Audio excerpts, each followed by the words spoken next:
Okay, good morning, everyone. It looks like we're all settled here, so I think that we can start with the event this morning.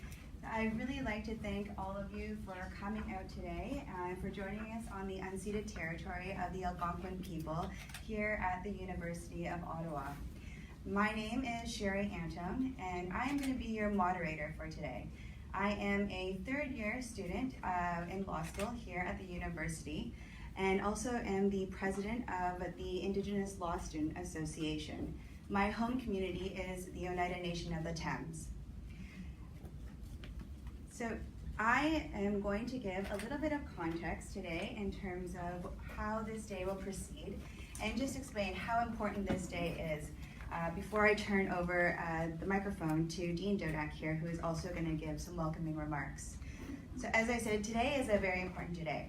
And it's an important day because it is the global launch of the 16 Days of Activism, which to end violence and gender violence against women. Now this campaign starts on November 25th, which is the International Day to Eliminate Violence Against Women, and it runs until December 10th, where we celebrate our human rights. Before I proceed any further and hand this over, actually, I just want to remind everyone that this event is being live streamed on Senator McFedrin's Facebook account, and we do invite everyone to use your social media to join us today. And I do have a few handles here and hashtags, but please feel free to tweet at UN_women, at Sen Marilou, at Sen Coyle, and using the hashtag Orange the World and hashtag Hear Me Too. So thank you again for joining us right now, and I'm going to turn the mic over to Dean Dodak. Thank you very much. Au nom du recteur et de l'Université d'Ottawa, je vous souhaite la bienvenue à la Faculté de droit et à l'Université d'Ottawa. It's my pleasure to welcome you to the Faculty of Law and the University of Ottawa. And we are really honored to be able to host this Hear Me Too event on the occasion of the commencement of the 16 Days of Activism against gender-based violence. When we host an event such as this, we begin a conference or an event with Indigenous affirmation. And the University of Ottawa recently adopted a new Indigenous affirmation. And I just want to explain it a little bit to you. And I want to acknowledge and thank Danielle Lucier-Meek, who is our Indigenous Affairs Coordinator and Indigenous Learner Advocate, who is an incredible leader within our faculty, within our community, and a leader and a mentor to me. So thank you, Danielle.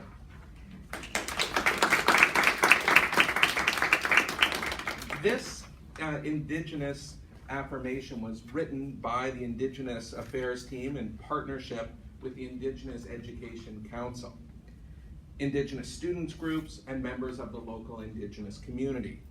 It's a special acknowledgement of the Algonquin Nation, as well as the rich and diverse Indigenous communities here in the Ottawa region.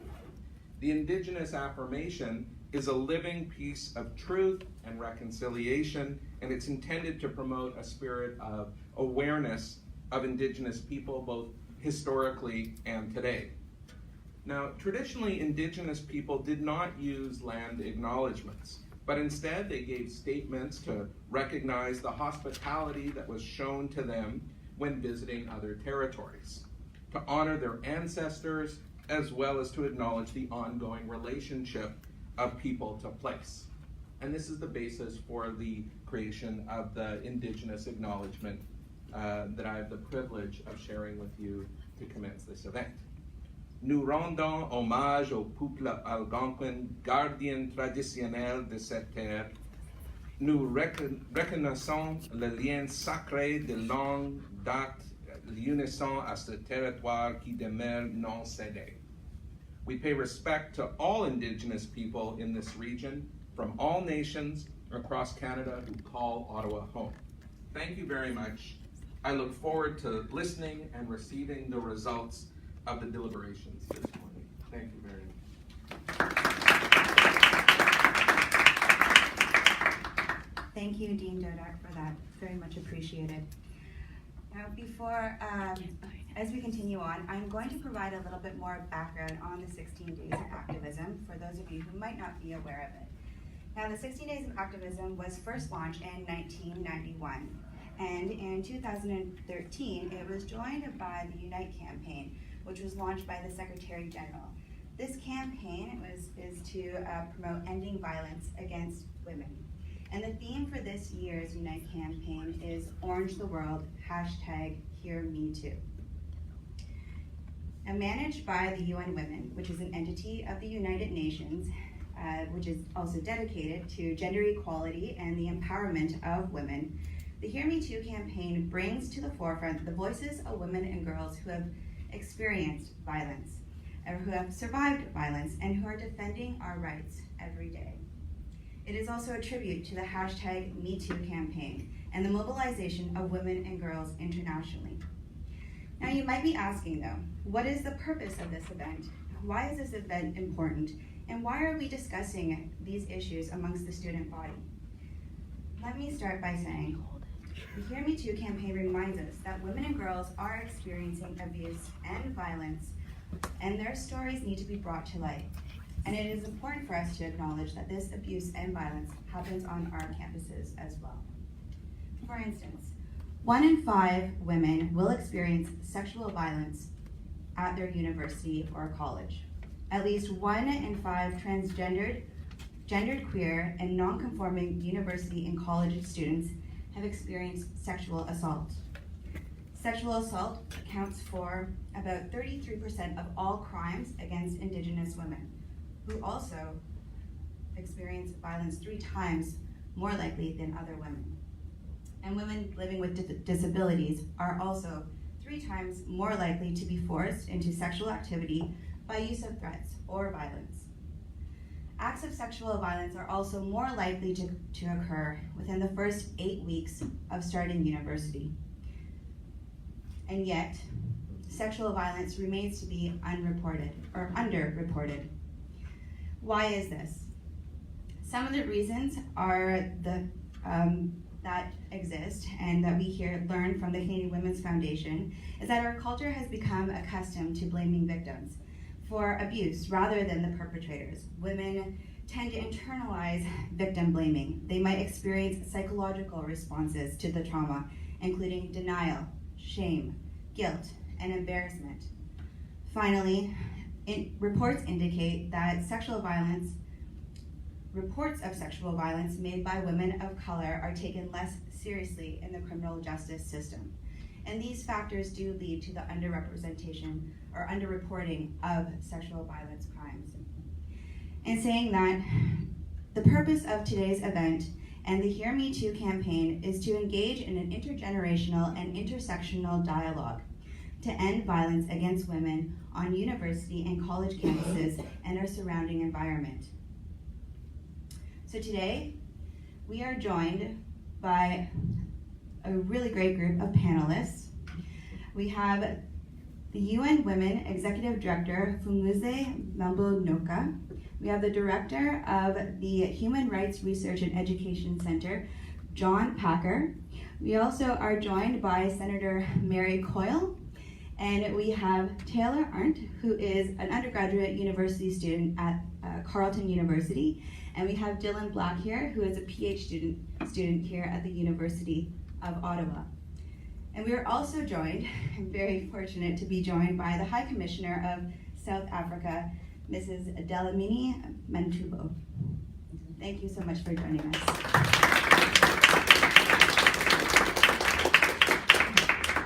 And before I proceed, how dare I forget, we are also joined by Senator Marilou McFadden.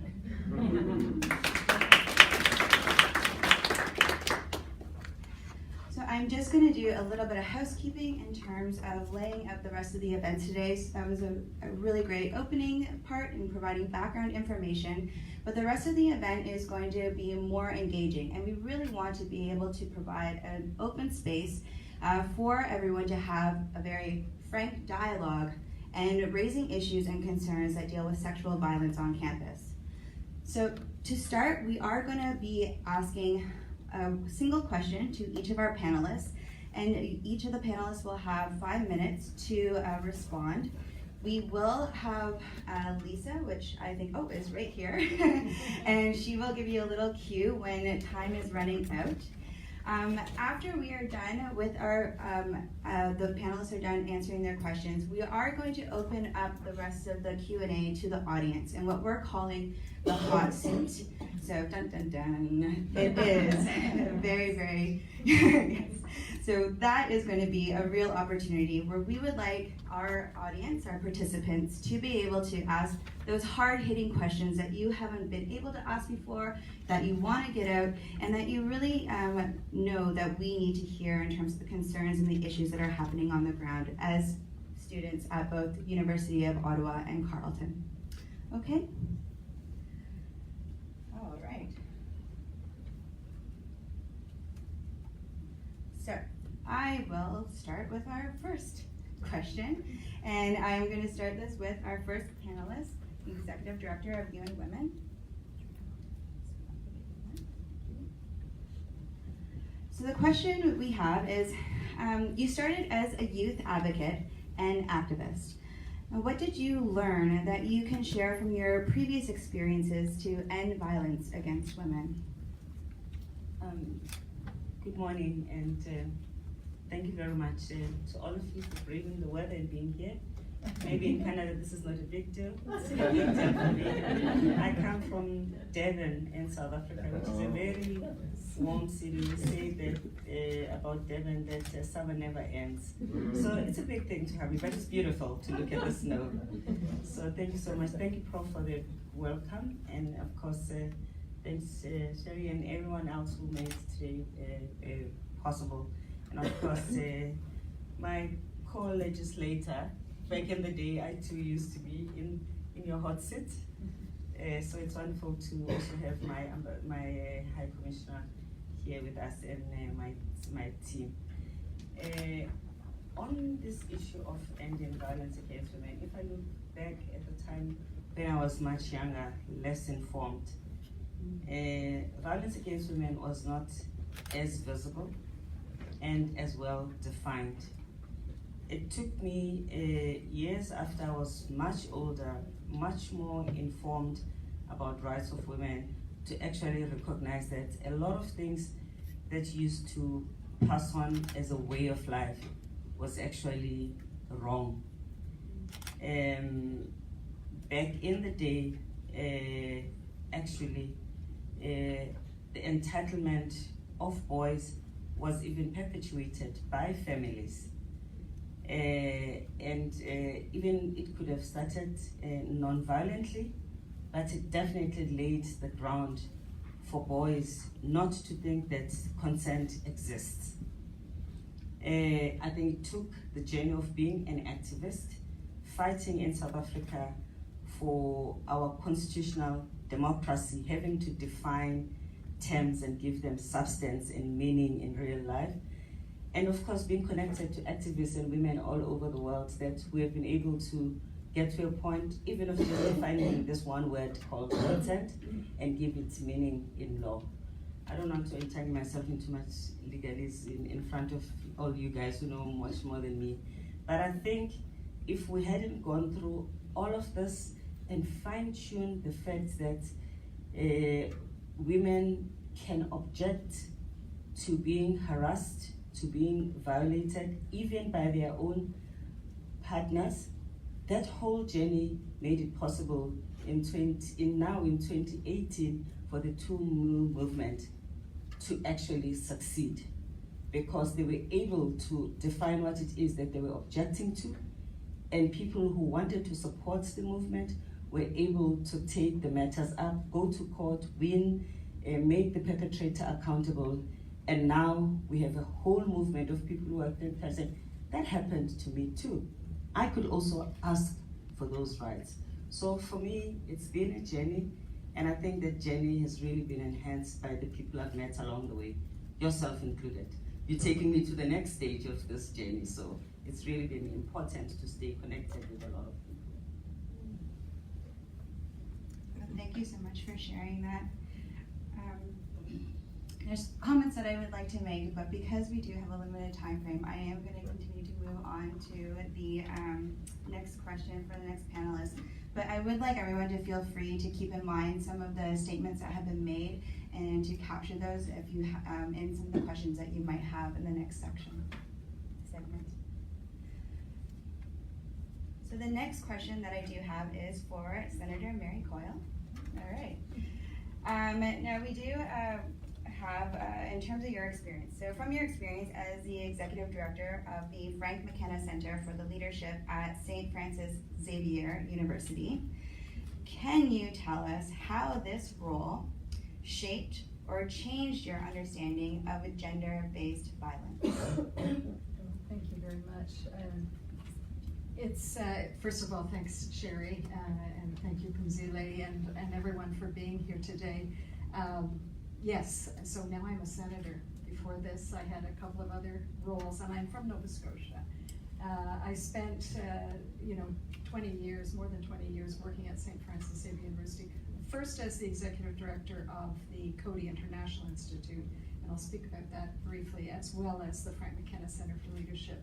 So I've got an international background, as well as a background of working with student leadership on the campus of St. FX. So on the international side, I've been working with women human rights leaders forever, looking at economic rights, looking at gender rights, obviously, looking at poverty as a form of violence.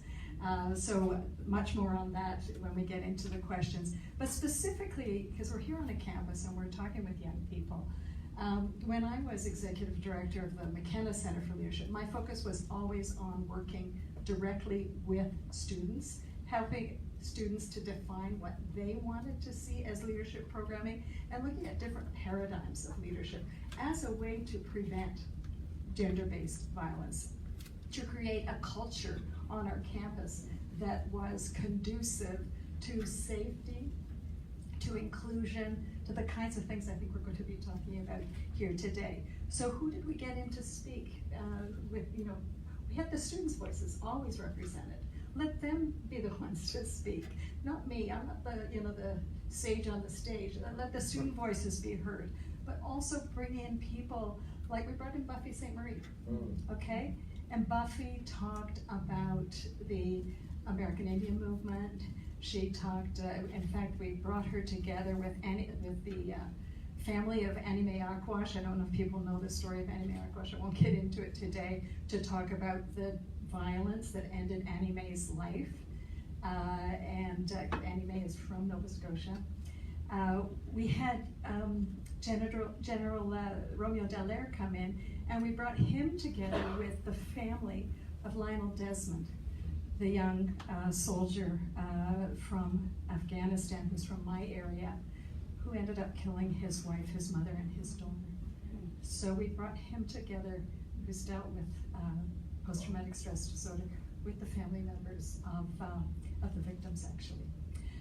So there are different ways. We brought Walt Canoe in to talk about what's Indigenous leadership as compared to the kind of traditional leadership you're learning about in universities. And what does that mean for women, for young men, and the relationships between them?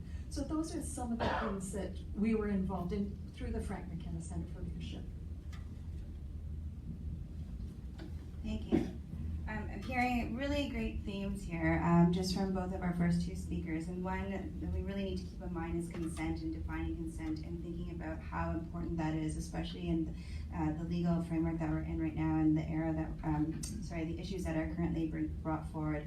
And also from Senator Mary Coyle, that really students should be leading this discussion and defining what gender violence is to us and what those solutions are. So I am going to ask the next question to, my cards are all mixed up here now, to Professor John Packer. Yes, that was a good coincidence. You're welcome. So the question that we have here for Professor Packer is, how is the Human Rights Research and Action Center, Education Center, not Action Center, Oh, we do working. Okay. They educate and then they action that. That's perfect. That's what we should be doing, right? Working with the. Okay, so how are you working then with the Faculty of Law at the University of Ottawa to address gender-based violence on campus? First of all, thanks for organizing this. Is this on? There, that's better. First of all, thanks for the initiative, Madam Executive Director, Madam High Commissioner, Senators, ladies and gentlemen. It's a great honor, first of all, for us as the Human Rights Research and Education Center to participate in this meeting. Just to get quickly, since time is short, to the question. The Human Rights Research and Education Center, for those of you who don't know, was established in 1981, just before, or in the lead up to the patriation of the Constitution of Canada. And it was led by two professors in the law school here, Gérard Baudouin and Walter Tarnopolsky, who passionately believed that it was necessary for our new Constitution, finally in Canada, to incorporate human rights. And they led a campaign together with a few other important Canadians, Gordon Fairweather of the Canadian Rights Commission and others, to entrench them in the Constitution through the Charter of Rights and Freedoms, which you learn about here. And that was to give a legal effect, with legal consequences to human rights. A limited number, it's not a comprehensive list, but nonetheless was very important. And our center is based on the idea that that this struggle, what's often described as the struggle for human rights, is something that needs to be supported determinedly. And that human rights are rarely given. They must be won. And I'm sure the Executive Director and others know this. And I would dare say that that's even more so with respect to certain categories of vulnerable persons or segments of population. And the story of women's rights, of course, when we tell and teach often the story of human rights, we actually neglect to say it was a very long time until women were included in that. Even in our country, before women got the right to vote, for example, or were declared persons, amazingly, which is only 2 generations ago, and so forth. So this is a struggle, and that struggle must be led by persons who are equipped, who have the knowledge base and the facilities. And our center is dedicated to facilitating the work of our members. We have academic members, we have student members, and among them we have a number, we're proud to have a number of our members who are dedicated specifically to the full and equal lives and dignity and rights of women, and also not just of women, but of everyone, and from a gendered perspective. Let me just quickly say that there's been a substantial evolution in our understanding of these problems, and which links to violence, so I'll make that link in just a moment. That we don't just talk about segmented parts of population. We now understand notions of inclusion and intersectionality, as you mentioned, that there are those persons who are also subjected to compounded effects, environmental and contextual effects, and so forth. So now we speak more about safe environments, and we talk about culture also. It's not just a matter of minimum protections. That's not freedom. The freedom to walk where you wish, for purposes you wish, at night, in places. That's not the same as merely having minimum rights of protection, being able to call a policeman and so forth. You need to change the culture so that that is really a lived experience. And that's something that we're dedicated to. So our approach in this is to facilitate. The connection with violence, I just want to say, I've recently spent time in a number of places. This summer I was in Zimbabwe for the election, and I've done a lot of work in places like Yemen and elsewhere where the effort of people to assert their rights, and particularly women or gendered perspectives, is often met, not only is it a struggle to assert it, but it's met with overt violence. The misogyny in the election in Zimbabwe against women candidates, you might recall the Grace effect, as it was sometimes called and so forth, was horrific. In places, and it has dissuaded women from running for office and so on. In Yemen, where I was actively involved in actually achieving a 30% participation, only 30%, but that was a huge achievement in a political process, was met with online campaigns labeling the women as harlots and having their faces online, and in certain contexts, cultural contexts, that's an invitation to do harm to these persons.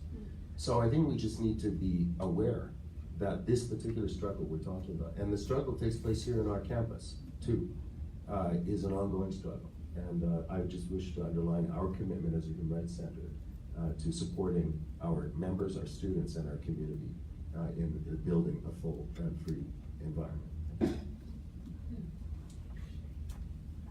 Thank you for that. I think you've really summarized a lot of the things that we are hoping to expose and have a part of our dialogue today, so thank you very much for that. I'm going to ask the next question to Taylor Arndt. Is it Arndt? Yes. Okay. Taylor is joining us here today from the University of Carleton, or of Carleton University, and she is in her 4th year of her undergraduate degree, 3rd year. Okay. They have biographies and they're over here on the table, and I will read them later. The question that I have for you today is, now as a student at Carleton University, is the policies, or are the policies well equipped to support people who have experienced sexual violence? And I will give you that microphone. Important. First of all, thank you so much for the responses I've heard so far. I feel inspired, and it's an honor and a privilege to sit up here with such distinguished guests. I'm coming at this question from the perspective of both a policy student at Carleton, and also I sit on the board of governors there, so I am intimately familiar with the sexual violence policy that my university has. In some ways, it is well equipped. I am proud of certain things in our policy, such as the inclusion of intersectionality, the clause that states that it will be survivor-centric, as well as the supports that are provided by the university. For example, our Equity Services Office is amazing with providing academic accommodations or navigating the legal system or whatever else is needed. Now, that being said, there are also many flaws within the policy. And the biggest flaw is making sure that operationally we truly are survivor-centric. And so it is a huge task to ask of a survivor to come forward and to share their stories. And since Carleton has enacted this policy in 2015, there have been 61 or so reports made to Equity, but there have only been 3 formal investigations. And when sexual violence happens to 1 in 5 university students who are women, that's grossly underrepresented. And the reason why is because there are so many barriers to coming forward, and the process of going through a formal investigation is so incredibly difficult and traumatizing for survivors. For example, just to give a little bit of information on how the process works, obviously both the complainant and respondent give their sides of the story, but what isn't maybe necessarily talked about is how much the complainant or the survivor has to read into what the respondent has to say. And so not only do they have to relive their own experiences, but they also have to relive the experiences of the person who traumatized and violated their human rights. And so that in itself is a huge barrier, because why would anybody want to go through that experience? And in order to go through that, it has to be worthwhile in the end. And as long as universities fail to hold perpetrators accountable, whether that's in interim measures or whether that's in the actual consequences, there is little incentive for a survivor to come forward. And as well, confidentiality clauses are a huge barrier for survivors. Right now, our policy states that survivors are not allowed to know the consequences that the respondent faces. And so there's this huge disconnect in the sense of, maybe the respondent gets to know very intimate details about the survivor, such as, their perspective on what happened, or seeing their hospital records, or seeing, witnesses, other things like that. There are so many details that both that side gets to hear, but the survivor doesn't necessarily get to hear what happens in the aftermath, or know if that has been followed through. And so for those reasons, it's very difficult to come forward. And it is an amazingly brave thing for survivors to do. The organization Our Turn, which actually started at Carleton, it's a sexual violence awareness advocacy group, and they are fantastic. They've actually graded universities around the country on how well they're doing on their policies, so I recommend that all of you check it out if you haven't. But they have a lot of recommendations to make, so I'll just say a few because I think they're hugely important and they resonated with me, so I'll share them with you guys. Sharing all the interim measures and accommodations that are available to survivors so they know what supports that they have. Having a timeline on policy is super important. It's good to know whether your investigation is going to take 90 days or 500 days, because it makes a difference when you have to relive that traumatizing experience for an extended length of time. Having immunity clauses, this is especially important for students in first year or students in residence, for minor, underage drinking or minor drug things, that they shouldn't be punished for that over what happened to them that was traumatizing. And so having things like this will help combat rape culture and will also hopefully prevent future sexual violence and make it easier for survivors to come forth. And I just want to emphasize, there will always be individuals who speak out, regardless of how difficult these systems are. But it's our responsibility to make sure that these systems become safe places for survivors.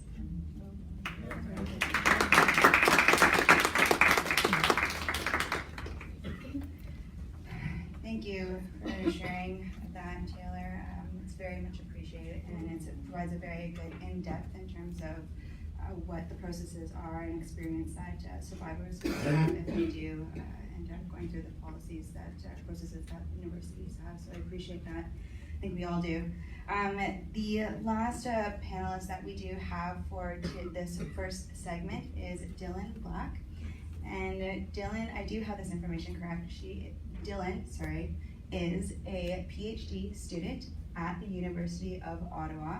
And the question that I do have here for you today is, what recommendations do you have for students to become more involved in reducing and ultimately eliminating gender-based violence on campus? Awesome. I will try to tackle that question. So hi everybody, my name is Dylan and I am a PhD student here in Ottawa, and I also wear a couple of different hats. I work with the Ottawa Coalition to End Violence Against Women, and we're currently working on a project to implement external oversight in policing around the issue of unfounded sexual assault claims in Canada. So, but it's not a coincidence that I came to this work. I actually started this off, I believe, during my first year of university, which was back in 2007. So back in 2007, and if you look at, I guess, just a kind of, I'm gonna weave together some of the recommendations with a little bit of a story. But back in 2007, the context was a lot different. In terms of what was going on campus, we still had these issues and they were very, very much prevalent. The conversation was much less. We weren't talking about it. Universities were very afraid to talk about this issue. And there was a lot of student organizing happening. So for me in my first year of university, and you can imagine university, it often can be really isolating.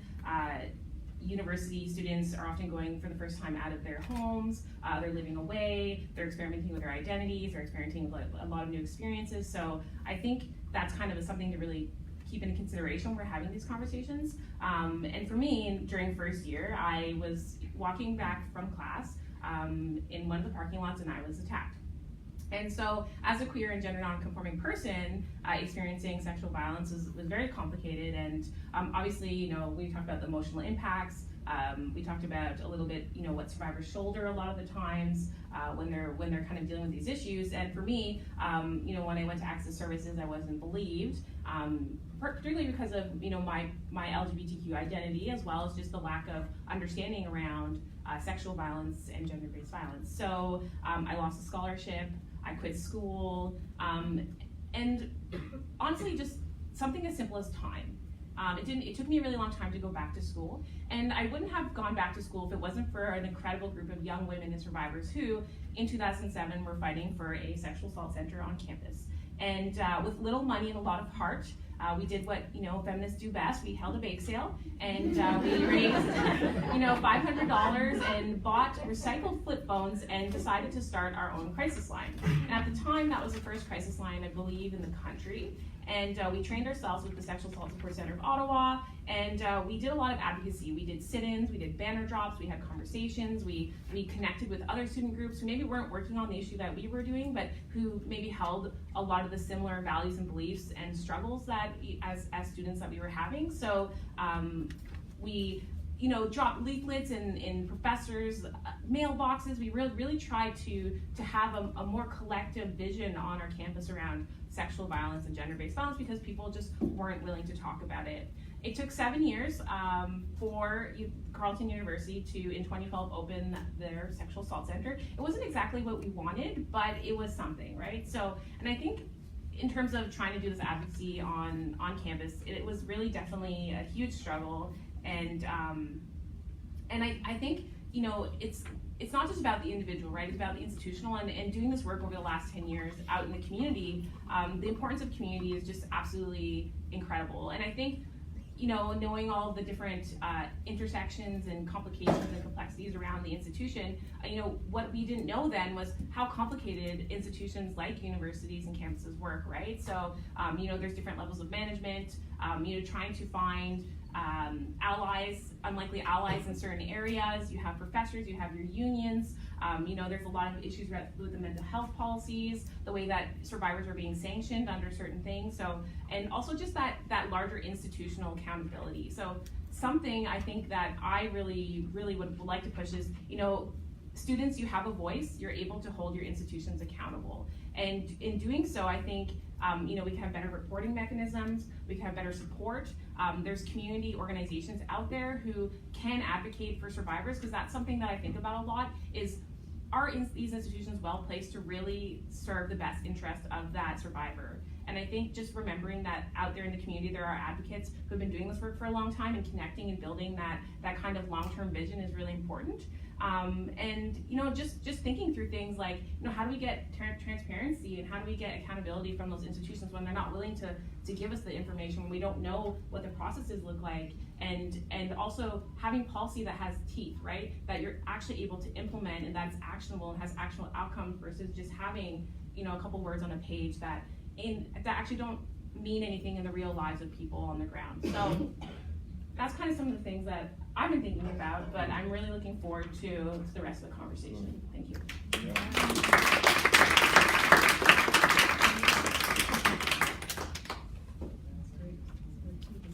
You're perfectly placed. Yeah, we are. The pioneer in the modern day expression. I love it. I can't be more thankful, and I think everyone else is here, and I think Senator Coyle has summed up our appreciation for both of the experiences and what you bring to this discussion today. So this is the conclusion now of this segment, and we are going to be moving into our next segment. Before we do that, I did not mention that we have also been joined by Dr. Pauline Rankin, who is the Dean of Faculty of Arts and Social Sciences at Carleton. So we're very glad to have you here today as well.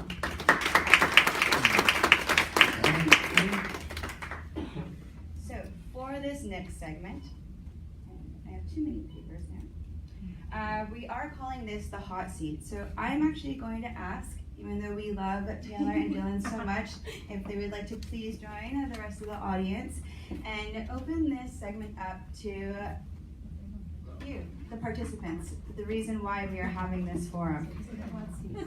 Yes, these. Do you feel it getting warmer? Yeah. I feel that's inches. Yeah, could be. Could be. Yes. That's the intergenerational thing. So I am going to, as I said, open up the dialogue to the rest of the floor here. Please feel free to ask your questions, put forward solutions, identify issues or challenges that you see, have experienced, need to make note of. And also to remind everyone that this is a safe space, that your questions and concerns are welcomed here, and that we are all in supportive of each other in terms of finding solutions to make real change for the students on our campuses. If I might, if there's anyone who'd like to start. Oh, okay. Thank you, everyone, for being here. My name is Bailey Reed, and I'm the Sexual Assault Services Coordinator at Carleton University. So I'm really excited to see the UN and the Senate participating in a panel like this. I think in Ontario, those of us who are doing the frontline work often think of just being sort of a provincial initiative and who knows what's going to happen with that. So I guess I'm asking, what role do you see for the UN and the Senate in this work? Do you think that there are programs to be developed? Is there resources to be developed? And what are sort of your visions for the next step?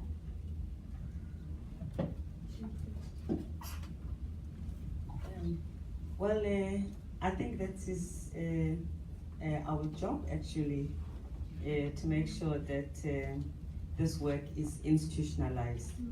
Because what we are dealing with now is the normalization of crimes against women as just a way of life. And I think, as the professor was saying, it's not that long ago since a woman was defined as a person. So you can imagine the kinds of things you could do to a non-person. And now we're having to build experience, justify, provide evidence what needs to happen in order for the women to actually enjoy these rights. For us as the UN, one of our responsibility is to set standards, conventions, resolutions, etc., which then become laws and are implemented by states, by nations, and hopefully they change people's lives. And these kinds of conversations are very good for this. What you have in your chairs, just some 10 essential points for addressing campus violence. We are intending to make this part of policies that the UN will help to share with member states. We're still fine-tuning, and your contribution will be welcome, because it will actually come back to you. But even us as the UN, we have to address our own inadequacies in this area, because violence against women happens everywhere. No one is immune. So as we're trying to engage and learn what needs to happen in campuses, also what needs to happen within the UN is just important. I would just say, for me, one thing that I've learned as the issue has become even more intense is the importance of having a policy that is easy to navigate. That also has consequences, so that people can believe in the policy, and that it is implemented fairly but without fear and favor. And once they see actual accountability happen, they actually believe, to your point, that it is worth reporting because something will happen. And also, leaders must be held accountable, because the single most important thing in addressing the issues of violence against women and men on campuses, it's the professors, the leaders of the universities, because these are the people that will set the tone of zero tolerance, and then it's easier to enforce. So finding a way in which the leaders can work together to orchestrate how they present their messaging, so that people actually know that this is not the blessing of the leaders. And lawyers of institutions must know that their first responsibility is not to protect the reputation of the university, is to get to the truth and to support the victims, and not to create a platform for perpetrators to feel comfortable, which is what we are accustomed to.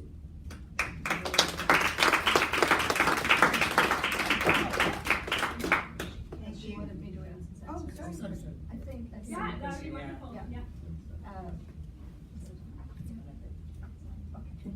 Thank you very much for that question. Universities, as we all know, are both microcosms of our greater Canadian and global society, as well as very important places for preparing the next generations for shaping our societies for the best. Right? So this is an important question, and our roles as legislators, I'm new. I'm the new kid, one of the new kids at the Senate of Canada. I'm being well tutored by my friend Senator Marilou and others. But there are so many things we can do, which I think is your point. and I'm learning what some of them are.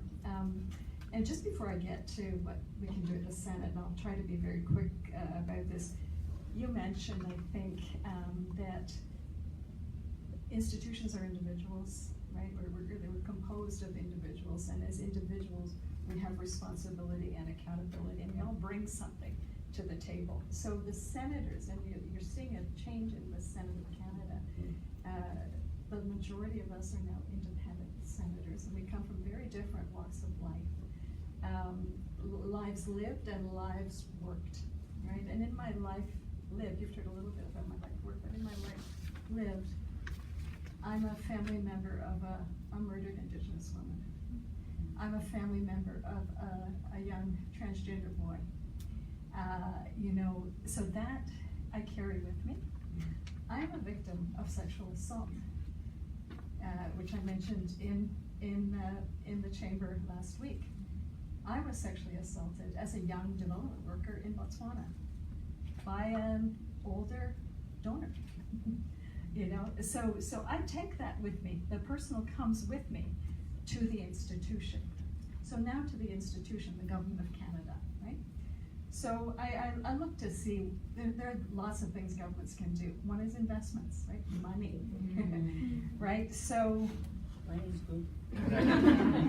Canada has invested nearly $200 million in the first ever federal strategy to prevent and address gender-based violence. That's a good thing. In the budget 2018, there was an announcement of an additional $86 million over 5 years and $20 million per year ongoing to expand the strategy.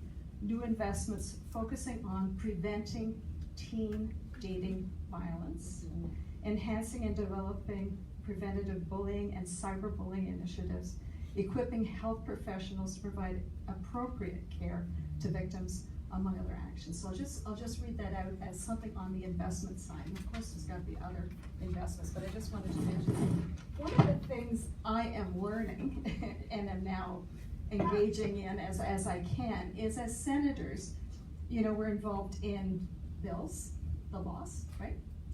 We are involved in committees, where we do studies.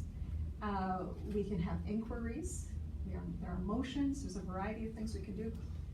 In about half an hour, some of us are going to be joining the first group of an association of, a fledgling association of feminist parliamentarians, right? Just imagine what we can do if we join forces. But just briefly to mention a couple of things. There's Bill C-65 that was just passed, looks at harassment and violence in the workplace, okay? So that's one thing. Motion 215, you may think this is a weird thing. It's on the Sustainable Development Goals, which are to be applied to all Canadians and all people around the world. I spoke to that in my first speech in Senate. And there are many goals there that are dealing with the things that we're talking about here today. Something you may not even think about, but Senator McFedrin spoke to Bill C-69, which is the Impact Assessment Act. Well, we are now applying gender-based analysis plus to these federal laws. So if a resource project wants to get going, it has to prove now what its gender-based plus impact is going to be. These are very important advances. So I won't go too much further. There's much more, of course, I could say to you about this. There are all kinds of tools at our disposal. And one of the things I know that Senator McFedrin and Senator Wanda Thomas Bernard, who's the other collaborator in this, and I really are keen on, is for this not to be the last conversation we have, but one of the first. And I would like to personally make the invitation to all of you to please be in touch with us, to connect with us, and you are very welcome to continue this dialogue. Thank you.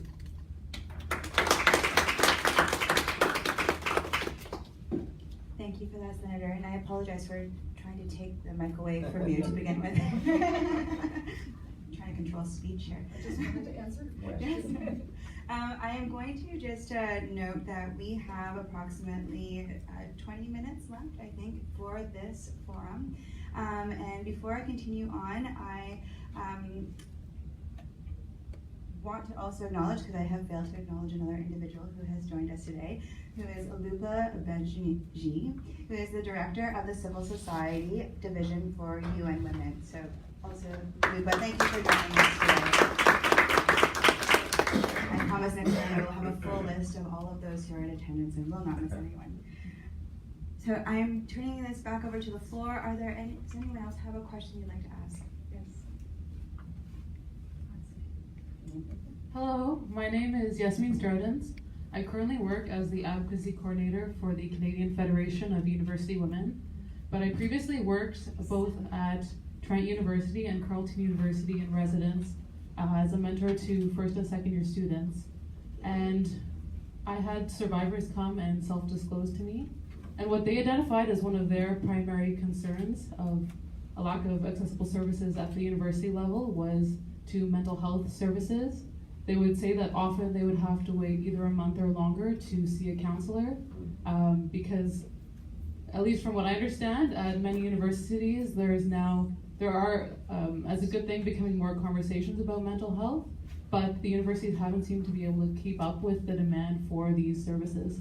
So I want to ask of the panelists, do you have any tips for advocating for greater mental health services, both in universities, and then also once they leave the university to be able to access these services in the public sector? Thank you.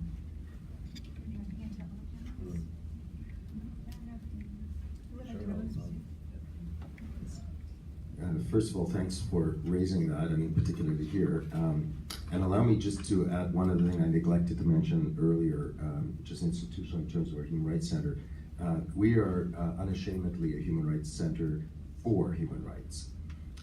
So we are committed to them. And institutionally, we not only support our faculty and their initiatives, among which some great research has been done, specifically on things like cyberbullying.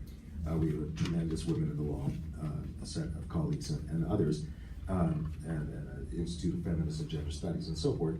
But we as a center also initiate some activities, and I just want to acknowledge my colleague Viviana Fernandez, who's actually chairing, if I'm not mistaken, the 16 Days campaign this year, which is our institutional engagement. And I wanted just to say that, to follow up the point about institutional action, really our freedoms and fulfillment of all of our capabilities are ultimately guaranteed by institutional arrangements, the character and the vigor of them. We actually know a lot about these problems. Science and research, we know the causes, we know the context of risk. We actually know what to do about them. So it's actually quite shocking to me that in large institutions like universities, that our action has been so late, so hesitant, so modest. I can say the University of Ottawa, we only established, Dylan was mentioning here, 10 years ago. That's ridiculous to say only 10 years ago we started to pay attention. We only started to establish call lines, and I taught for some years in Britain where they established call lines 40 years ago. So we only established a human rights office here at the university 6 years ago, I think it was. 4 years ago, 4 years ago. Always in reaction to public crises. Something really bad happened. I think that's shameful. I think we are a particular place, a leading institution in our society where we have knowledge, where we have foresight, and we have capability to do this. Now, I'm glad to say we are taking these steps. We are institutionalizing responses. But as I said in my early remarks, the struggle is based on demand. People must demand that there be better services, that there be adequate arrangements, and we must foresee these matters. Reaction all the time is inadequate, inappropriate. I think there should be. I don't know what's now going on. I think there were some efforts at first week of school and orientation, so there's a lot that can be done to put in place systems, awareness raising, and so forth, and to build a culture. But I do think, and I'm not a specialist in this area, but I can certainly tell you that there is broader awareness of mental health challenges in general, their causal relationship with violence, and including suicide and other aspects, which are all complex. But I simply want to reiterate, we must not hesitate to demand more and better. We know how to do it. There are arrangements to be put in place. We simply have to do it. Thank you. Thank you for that.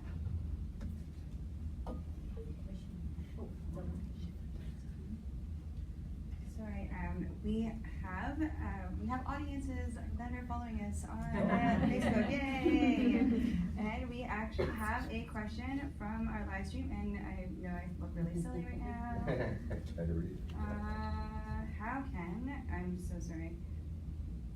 How can SDGs help us reduce gender-based violence, especially in developing countries? Now, this message is coming from, I'm not sure if this is a student or not, but they are watching us live stream, so I will pass the mic. Thank you very much. Well, the good thing about SDGs is that these are internationally agreed goals. It's a common platform in a world where multilateralism is in a crisis. The fact that we still have something that we've all signed up to means that we really have to use it, because we don't have to go and renegotiate, even though there's some countries that are trying to opt out of these agreements, but there's a lot that want to stay in. And if I talk about women, women are the frontline defenders of multilateralism. They know how important it is, and sometimes I say that the women will die first to save the UN, even before the member states. This is how important the UN and multilateral system is to women. So the SDGs are the lived experience of demands of member states. So in developing countries, we can use what we are asked to do in the SDGs. For instance, SDGs are about addressing inequalities. Goal 10. Equalities between men and women, between people who are discriminated because of sexuality, disability, etc. So as young people, we should be able to see if in our own country our laws measure up with what we've already committed to in SDGs. SDG 5, which is about gender equality, is a very important goal. It addresses the issue of ending violence against women. It's probably one of the areas of work that pulls together the largest audience of actors around the world. And for us as UN Women, we try very hard to bring as many diverse groups into this conversation. In fact, one thing I can say about today is that we need more men in this room, because it's not good enough for us as women to talk to ourselves and the good guys. We need the not so good guys to be in the room, because this is what expands the tent, make the circle bigger, and have more people who are actually focusing in the same thing. So expanding the circle is important in every country, developing or not, using the fact that these goals already exist, your country has already agreed to be in the face of your government and engage with them, and also provide solutions so that you can show them how these rights can be realized. Because to have the rights enshrined in a constitution and in law and not experience them in your everyday life is quite unfortunate. In many developing countries, where, for instance, we still are dealing with the harmful practice of early and forced marriage, we need the young men to be in the forefront of raising these issues and saying, not in my name as a boy. I will not marry a child. I will not allow this to happen to my sister. I will not allow this to happen to my cousin. You actually need to show the diversity of the people who are against the practice, so that we squeeze out the notion that this is something that is generally accepted, until we actually make it more of a norm that children do not marry early, an extreme outlier when it happens. And when it does happen, society must rise up and say, hell no, we're not gonna have that. So there's a lot we can actually do, whether we're leaders or we're just ordinary young people. In campuses, at home, in youth clubs, or wherever we are active and live.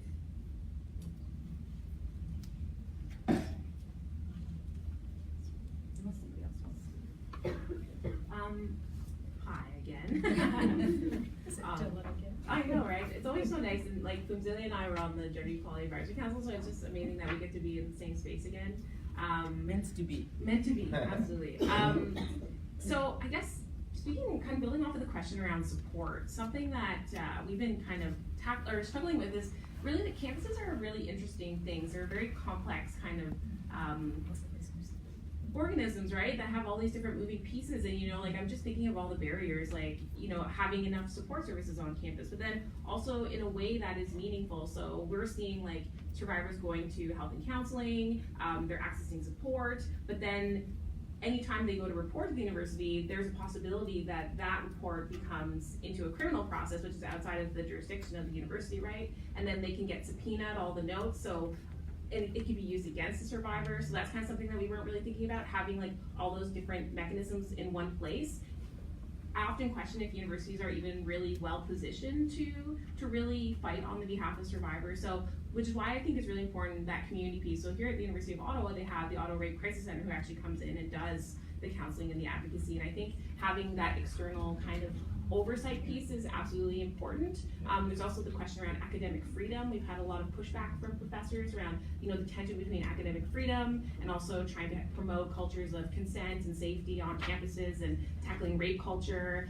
Unions, oftentimes it's the student unions who are really pushing these issues, but then again, the responsibility's on students, it's on survivors. So we're really faced with a lot of barriers. So it's not so much a question, but can you think of anything that we can do and to ensure that there's consistency across, even the federal and the provincial aspect is really complicated, just to try to make those institutions more consistent in response and also working for people, because even here at the University of Ottawa, most students live around campus, but to the University of Ottawa, that technically isn't their jurisdiction, right? Even though they're living around that, I would say that is a campus issue. But so yeah, I think that's kind of some of the biggest barriers that we're facing right now.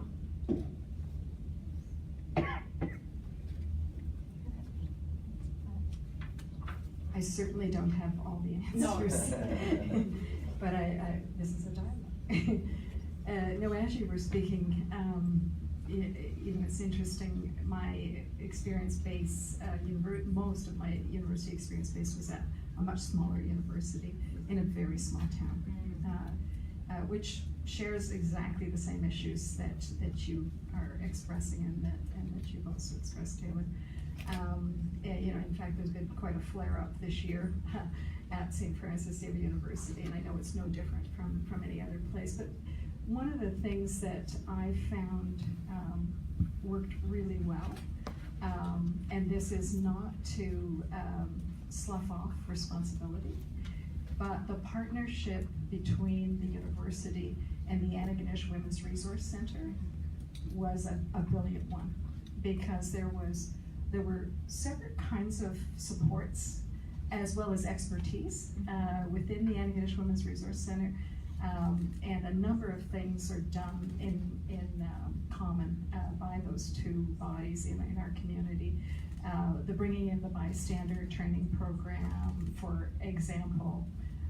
There's also the relationship with the sexual assault nurse examiner, who is based at the hospital, but it relates to the Antigonish Women's Resource Center, and obviously has most of her business, unfortunately, comes from the campus. So those community links are very, very important, and I know there are good models for smaller towns and small universities that are shared across us, and I think probably models that could be shared with universities and communities of all sizes. So I'm not trying to deflect your question, I'm just reflecting on what you're saying. Those relationships, I think, provide what you said, Taylor. We have to be survivor focused, right? So being survivor focused is not one size fits all. And so creating an environment where that information is widely understood and shared, and where safe places, not just one, and options are there for students.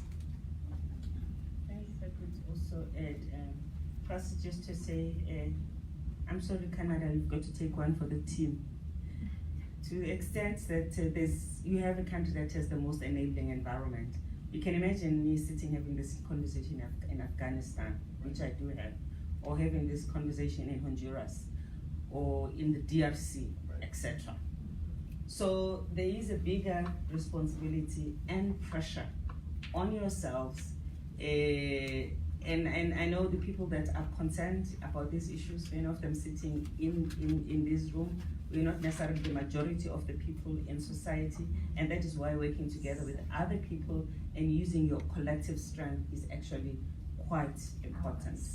On the issue of mental health, because it's invisible sometimes, people don't see you bruised and so on, sometimes it can just be ignored. I mean, if you think of the United Nations, our people see a lot of bad things in the field. They live with this trauma. You can imagine how much mental health issues they have, and they get up and go to work every day. We have had to grapple in the United Nations about how dangerous this has been, and for people who have served for a long time, because most of our people work for the UN for a very long time, and how aggressive we need to address. And we've learned firsthand how much this can affect. People are just walking with all these internal injuries that are mental that you don't see. A lot of that happens to survivors of violence in our campuses. They are just the walking wounded that you don't see. So finding a way to hear me too, you know, someone to hear their cry and to take action lies on us, the people that have some responsibility and roles to make this happen. And I would want to say, without giving you a nice answer, just say there's a lot of more work that's involved on your shoulder in order for the victories that you'll make there can be shared with other countries who can benefit from your experiences. Just one example of shared victory and experiences, which maybe gets better as it gets into another part of the world. In South Africa, we had a program called Tutuzela, which are the centers within police stations where you provide a safe space for survivors, and you minimize the intrusion and sometimes the recklessness of law enforcers who deal with people when they are in their hands. That program was not as successful in South Africa, but it definitely made a difference. And we're still trying to revive it. But Tanzania went on a field visit, learned it, copied it, and they're doing it better than us. We're now going to Tanzania to learn about it. In Tanzania, there's now more than 500 police stations with Tutuzela centers. We have now agreed with the government of Tanzania as UN Women to put it, to ensure that the curriculum in the police academies addresses all of the things that you'd like to see in every police station, so that by the time the police colleagues graduate from the police academy, they already have understood what it means to be a gender-aware law enforcer. So, you know, your experiences will crisscross with other campuses, and some of it will come back to you better than what you started with. Just keep going. I'm sorry I can't give you a nicer answer. Long-term game.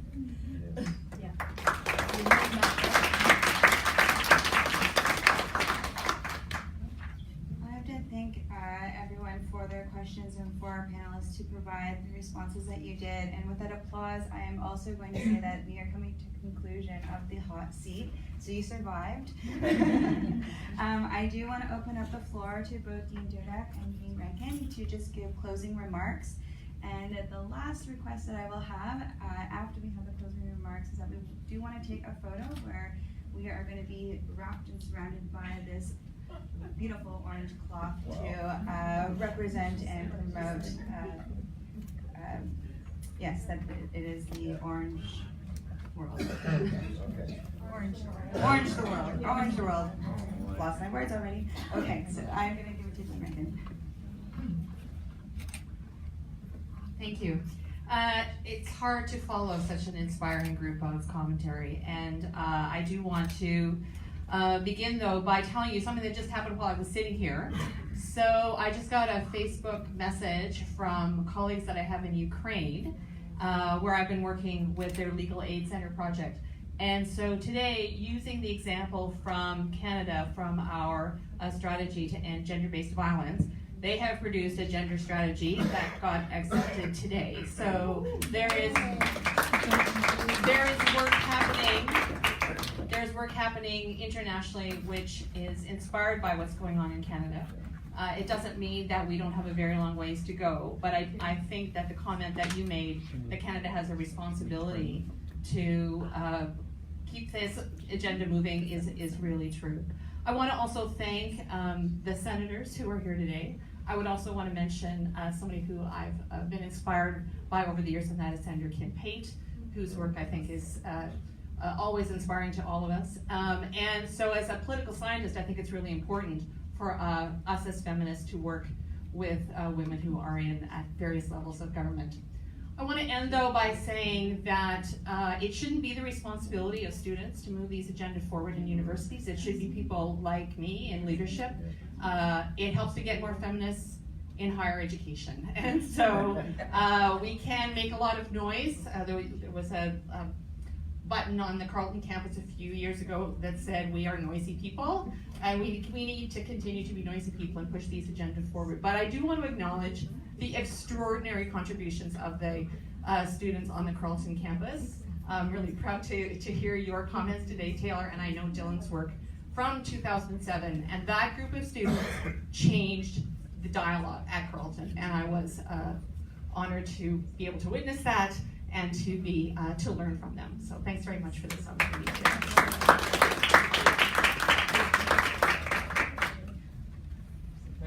I'll just say very, very briefly that following up on those comments, that this is a wonderful student-led initiative. And for me, my background is as a constitutionalist and a constitutional scholar before I became dean. And we often think in life, I'm just one person, I can't make a difference, I'm just a student, I'm young, etc. And that's, what I say to my students is, that's absolutely not true. And we are fortunate here to have with us today Senator Marilou McFedrin, who is a perfect example of how false that is. Because for many of the students, they may not be aware that we have the Canadian Charter of Rights and Freedoms that we have today. And the parallels that we have between Canada and South Africa are wonderful, because the role of women in fighting for the rights that we all enjoy in Canada is very much a result of the activism and the advocacy of women's groups. Senator McFedrin was front and center in that. And in South Africa, a similar story with groups like the Black Sash and the importance of fighting for the rights of women and for all South Africans in the South African Bill of Rights.